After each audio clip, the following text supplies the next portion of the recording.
The Dore Lectures on Mental Science. By Thomas Troward. Lecture 8. Christ the Fulfilling of the Law. Part 2 of 2. Students of the Tarot will here realize the process by which the Yod of Yod becomes the Yod of He. It is for this reason that the primary or cosmic creation terminates in the rest of the seventh day, for it can proceed no further until a fresh starting point is found. But when this fresh starting point is found in man realizing his relation to the Father, we start a new series and strike the creative octave, and therefore the resurrection takes place, not on the Sabbath or seventh day, but on the eighth day, which then becomes the first day of the new Creak 5 week. The principle of the resurrection is the realization by man of his individualization of the Spirit and his recognition of the fact that, since the Spirit is always the same Spirit, it becomes the alpha of a new creation from his own center of being. Now all this is necessarily an interior process taking place on the mental plane, but if we realize that the creative process is always primarily one of involution, or formation in the spiritual world, we shall grasp something of the meaning of Christ as the Son of God, the concentration of the universal Spirit into a personality on the spiritual plane correlatively to the individuality of each one who affords the necessary thought conditions. To all who apprehend it, there is then discovered in the universal spirit the presence of a divine individuality reciprocal to that of the individual man, the recognition of which is the practical solution of all metaphysical problems regarding the emanation of the individual soul from the universal spirit and the relations arising therefrom, for it takes these matters out of the region of intellectual speculation, which is never creative but only analytical, and transfers it to the region of feeling and spiritual sensation, which is the abode of the creative forces. This personal recognition of the divine then affords us a new basis of affirmation, and we need no longer trouble to go further back in order to analyze it, because we know experimentally that it is there. So now we find the starting point of the new creation ready-made for us according to the archetypal pattern in the divine mind itself, and therefore perfectly correctly formed. When once this truth is clearly apprehended, whether we reach it by an intellectual process or by simple intuition, we can make it our starting point and claim to have our thought permeated by the creative power of the Spirit on this basis. But vast as is the conception thus reached, we must remember that it is still a starting point.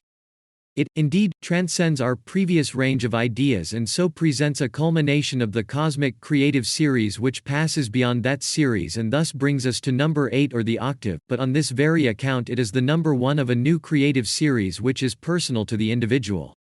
Then, because the Spirit is always the same, we may look for a repetition of the creative process at a higher level, and, as we all know, that process consists first of the involution of spirit into substance, and consequently of the subsequent evolution of substance into forms continually increasing in fitness as vehicles for spirit. So now we may look for a repetition of this universal process from its new starting point in the individual mind and expect a corresponding externalization in accordance with our familiar axiom that thoughts are things. Now it is as such an external manifestation of the divine ideal that the Christ of the Gospels is set before us. I do not wish to dogmatize, but I will only say that the more clearly we realize the nature of the creative process on the spiritual side, the more the current objections to the gospel narrative lose their force, and it appears to me that to deny that narrative is a point-blank impossibility as to make a similar affirmation with regard to the power of the Spirit in ourselves. You cannot affirm a principle and deny it in the same breath, and if we affirm the externalizing power of the Spirit in our own case, I do not see how we can logically lay down a limit for its action and say that under highly specialized conditions it could not produce highly specialized effects. It is for this reason that St. John puts the question of Christ manifest in the flesh as the criterion of the whole matter. 1 John, verse 4, chapter 2.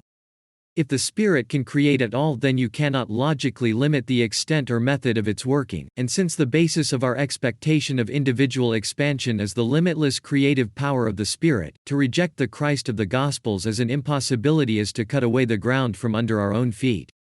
It is one thing to say, "I do not understand why the Spirit should have worked in that way," that is merely an honest statement of our present stage of knowledge, or we may even go the length of saying that we do not feel convinced that it did work in that way. That is a true confession of our intellectual difficulty, but certainly those who are professedly relying on the power of the Spirit to produce external results cannot say that it does not possess that power, or possesses it only in a limited degree. The position is logically self-destructive. What we should do therefore, is to suspend judgment and follow the light as far as we can see it, and by it will become clearer to us. There are, it appears to me, occult heights in the doctrine of Christ designed by the supreme wisdom to counteract corresponding occult depths in the mystery of darkness. I do not think it is at all necessary, or even possible, for us to scale these heights or fathom those depths, with our present infantile intelligence, but if we realize how completely the law of our being receives its fulfillment in Christ as far as we know that law, may we not well conceive that there are yet deeper phases of that law the existence of which we can only faintly surmise by intuition. Occasionally just the fringe of the veil is lifted for some of us, but that momentary glance is enough to show us that there are powers and mysteries beyond our present conception. But even their law reigns supreme, and therefore taking Christ as our basis and starting point, we start with the law already fulfilled, whether in those things which are familiar to us or in those realms which are beyond our thought, and so we need have NC fear of evil. Our starting point is that of a divinely ordained security from which we may quietly grow into that higher evolution which is the fulfillment of the law of our own being. Lecture 8. Christ the fulfilling of the law. End of lecture. Need help understanding Troward's teachings? The Thomas Troward lectures contain very deep and powerful information, but to get the most out of them, require repeated listening and in-depth study.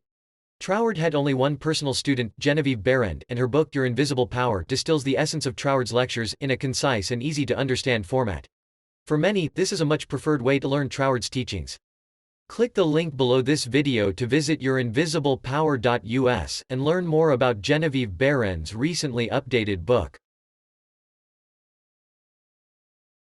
Click the link in the description below for a chance to win 10 classic best-selling Law of Attraction books